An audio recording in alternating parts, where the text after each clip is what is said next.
Sa nakalipas na mga linggo, naging mainit na usapin sa Senado at Kamara ang flood control projects ng Department of Public Works and Highways o DPWH. Kung ang flood control project is 100 million, ang talagang magagamit is 26 million. At talagang walang mangyayari po sa atin. Presidente na nagsabi at kayo na nagsabing mukhang may ghost. Opo. Marami raw sa mga flood control project ng ahensya, substandard o hindi raw maayos ang pagkakagawa at ang pinakamasaklap, ghost o wala raw talagang naipatay yung proyekto sa kabila ng inilabas na limpak-limpak na pondo. Familiar ka dito? Hindi po yun. Hindi. Dahil hindi ka nga talaga magiging familiar dahil ghost nga. I invoke my self-incrimination, Your Honor. Ang lumalabas na isa sa mga probinsyang tila naging pugad na raw ng mga ghost project, ang Bulacan.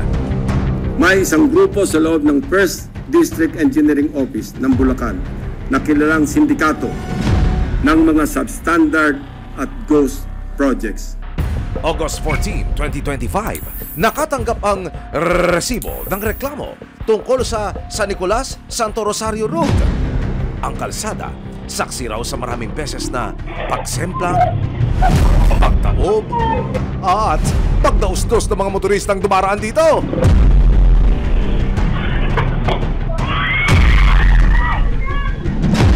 Sa mga closed circuit television o CCTV footage na nakalap ng resibo, nakuna ng mga motoristang sumemplang sa magkakaibang araw at oras.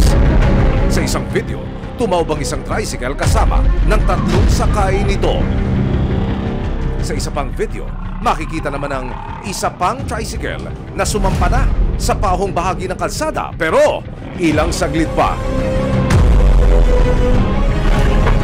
nag-backflip din ang tricycle. Aray ko po!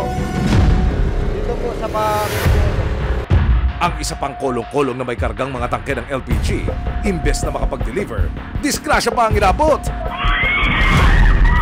Ang mga LPG nagsilaglaga na rin sa pinakang parte ng kalsada. Maraming salamat sa panonood, mga kapuso. Para masundan ang mga reklamong nasolusyonan ng resibo, mag-subscribe lamang sa GMA Public Affairs YouTube channel